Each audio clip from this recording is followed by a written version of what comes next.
Hello, this is John Bodden, historian at Oregon State University, and for my final lecture, I want to discuss craft brewing outside of the United States with a focus on Belgium and Brazil, two countries that have profoundly shaped the landscape of corporate beer. In these two countries that gave us Anheuser Busch InBev, one finds a fascinating array of artisanally produced beers with great craftsmanship. I also want to end by reflecting on how we evaluate beer. How do we know what is good and what is not so good? Okay, let's get going. Craft breweries have grown dramatically over the last 25 years, from Japan and South Africa to Canada and Australia. There is a great diversity of beer and brewers, and they are connected through conferences, festivals, and the internet. In Europe, a microbrewery is defined as a facility producing between 1,000 and 10,000 hectoliters annually. Based on that definition, there are approximately 2,500 microbreweries in the UK, 1,500 in Germany, 900 in the Netherlands, and 400 in Belgium. The United Kingdom, where beer styles such as porter, stout, and pale ale originated, you'll find an abundance of microbreweries in the kingdom's towns and cities. Like Britain, Germany has both large industrial breweries and small regional ones. The regions of Germany produce distinctive beers, each according to the Reinheitsgebot or beer purity law that precludes the use of spices, adjunct grains, flavor extracts, or fruit juices. Instead, German brewers tinker with their malts, their hops, their water, and brewing techniques. But in this lecture, I want to put the focus on Belgium because it is a nation that produces such a great variety of unique beer styles that defy easy categorization. The Kingdom of Belgium is surrounded by the Netherlands, Germany, and France. Its brewing history started more than 2,000 years ago. None other than Julius Caesar commented on how much beer a Celtic tribe called the Belgae drank. Belgium has ideal soils and climate for growing both barley and hops, but it is too cold for the successful cultivation of wine grapes. After the 18th century, industrial technology and modern science radically changed the nature of brewing in Europe, but in Belgium, many brewers ignored the ability to utilize and isolate single yeast strands. Instead, they continued to rely on mixed yeast cultures. Some preferred the sourness and earthly aromas and flavors caused by the presence of wild yeast and bacteria. Now, that said, most of the beer consumed in Belgium today is simple, indistinct, uniformly priced lager. Many beer enthusiasts are surprised to learn that international pilsners made with adjunct grains command 70% of the beer market in Belgium.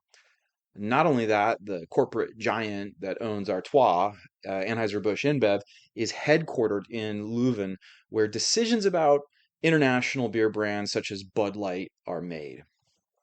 At the same time, Belgium is home to so many small scale producers who craft truly world class beers that rightfully receive international acclaim. Lambic is a complex beer style, fermented naturally, meaning no isolated laboratory yeasts are introduced into the brewing vat. Instead, ambient yeast at the brewery, uh, as well as the microbial terroir from the region, generate distinctive flavors and tastes in the beer that have been variously described as barnyard, horse blanket, wet dog, and musty. Lambics are sometimes called sours. Older hops are used, and certainly not hop pellets.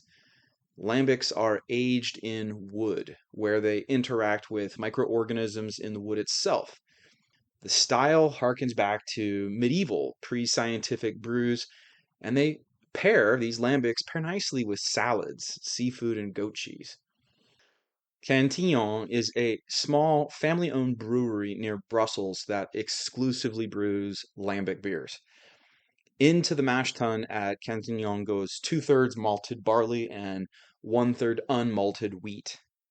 Microbial yeasts enter the musty attic through open windows and ferment the wort. The beer is then aged in oak or chestnut barrels and blended from different batches and ages for the finished product.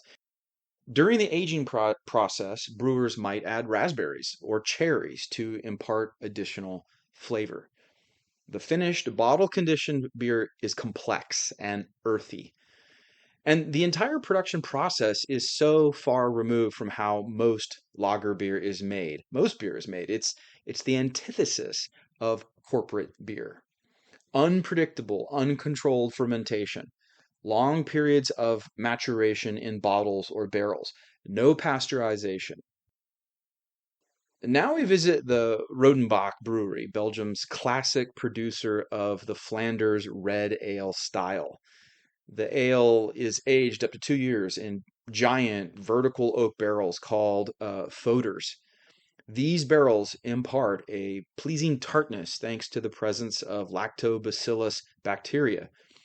There are over 300 foeders in 10 large halls at the Rodenbach Brewery, where a dozen of the brewery's full-time workers are coopers, whose job it is to care for the maturing vessels. Michael Jackson, the beer hunter, the king of hops, wrote glowingly of Rodenbach red ales. He said, quote, "The foeders in which the old ale has aged so long are evident whenever a glass is raised to the lips. A potent bouquet of sour cherry and old oak fills the nostrils and immediately sets the mouth to watering. The flavors are puckering at first, followed by a rich fruity tartness that cleanses the palate." Jackson was impressed. Wit beer, or white beer, is a Belgian ale made from barley malt, raw wheat, coriander seeds, and curacao orange peel. The ingredients result in a wonderful marriage of fruit, spice, and a tart, refreshing wheat finish. Suspended wheat proteins and yeast give the beer its hazy and white appearance. Now, in the United States, beer drinkers recognize the Blue Moon brand, a Belgian-inspired wit beer produced by Molson Coors. Although I will say, Blue Moon is no St. Bernardus wit. Now that's a work of art. In the second lecture of this course, I discussed monastic brewing traditions. Well, they did not disappear in the age of corporate consolidation. In Belgium, many monastic breweries thrived, supported by their local communities and then discovered by beer writers in the English-speaking world. Trappist ales are brewed under the supervision of monks inside Trappist abbeys using traditional methods, meaning unpasteurized, bottle-conditioned ales that are highly alcoholic due to the addition of sugar. Since the 1980s, Trappist beers have inspired commercial brewers large and small. They are considered the creme de la creme of Belgian beer by many, and they remind us of the role monastic orders played in the history of brewing before large commercial brewing emerged. In the province of Antwerp, there is a town called Westmail with a Trappist abbey, officially known as the Abbey of Our Beloved Lady of the Sacred Heart. It is one of the most commercially successful Trappist producers. It became a Trappist abbey in 1836, and 20 years later, the abbey began selling its beer to the public in small quantities. The demand for Westmail's beer gradually increased, leading to the construction of additional brewing facilities. For special occasions, the monks at Westmail brewed a relatively strong brown ale or double ale. In 1921, the recipe was reformulated, and the monks offered Westmail double to the public. Among the double's aromatic characteristics are hints of chocolate, caramel or toast, raisins, plums, cherries, and sometimes banana and apple. The hop aroma is typically absent. Westmail uses a proprietary yeast strain cultivated at the brewery itself, which imparts distinctive spicy and floral aromas to the beer. Westmail exclusively uses whole cone hops, never pellets or hop extract. And as for the water, it's drawn from the Abbey's well and contains a high level of mineral salts. This double pairs very well with grilled or roasted meats, and this style of beer has influenced many craft producers.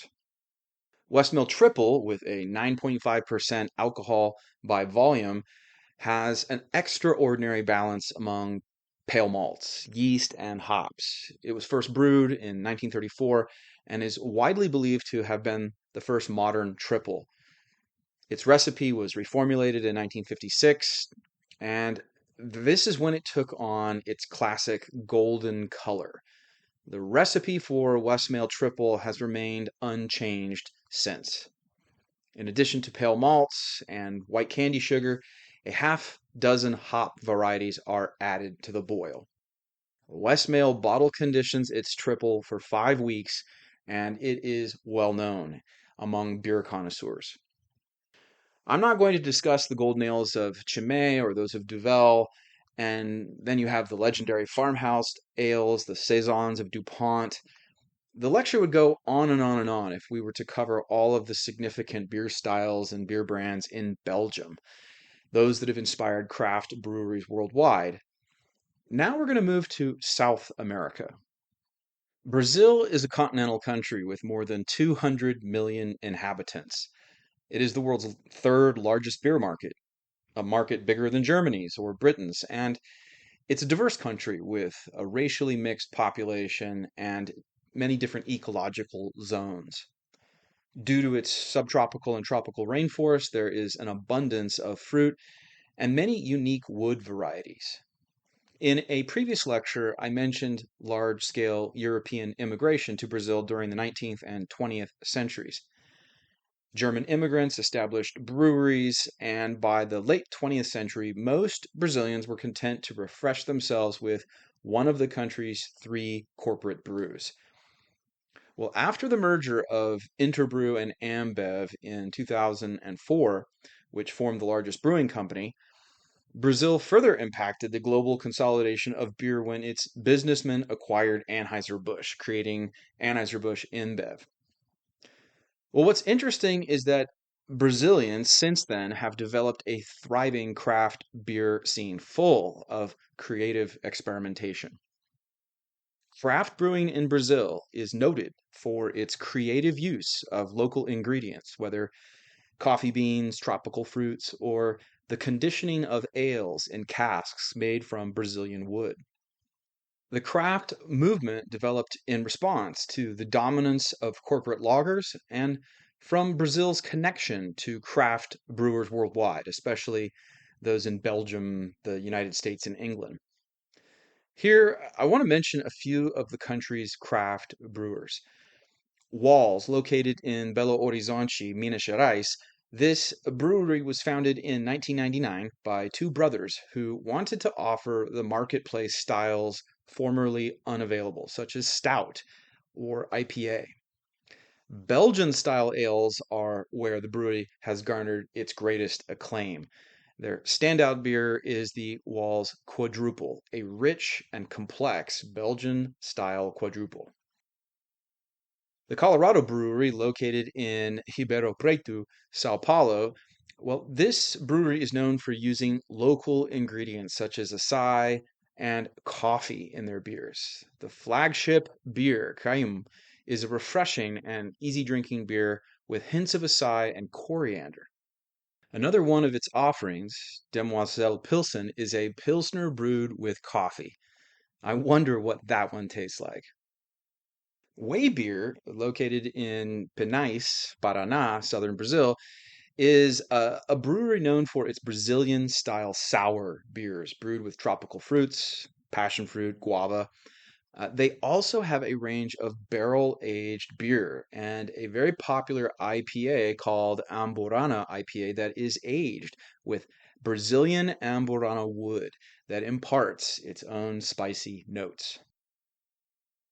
In the 20th century, Brazilians put their culturally distinctive stamp on soccer and jazz. Now, its brewers are putting their mark on craft beer. And that's as it should be. Before I wrap up, I want to ask an essential question. How do we know what is and what isn't good beer? The Beer Judge certification program issues guidelines for what different beer styles ought to taste like, but it doesn't tell you how to judge those styles. Before the internet, informed beer experts such as Fred Eckert and Michael Jackson wrote books and columns for newspapers. They were tastemakers who exercised significant cultural influence as they expressed their opinions and developed awareness of different beer styles. For many beer drinkers, price is a very important consideration. Should I spend my beer budget on one can of Belgian ale or a six pack of corporate lager? Which corporate brews do the best job of combining affordability with good taste? What is a good beer is not a straightforward question. We know personal preference matters. There's the issue of price, and what about the reputation of the brewery or critical reviews of its beer? Today, anyone can rate and review beer. In fact, the internet is where most people receive information about what to eat and drink. We live in the age of information. Beer Advocate is a website founded in 1996 at the dawn of the internet for beer enthusiasts to describe and evaluate beer. It's significant for raising awareness of beer options and giving consumers a way to share their opinions. As a result, craft breweries have received more publicity thanks to sites like this one, but it also means anyone can leave a review.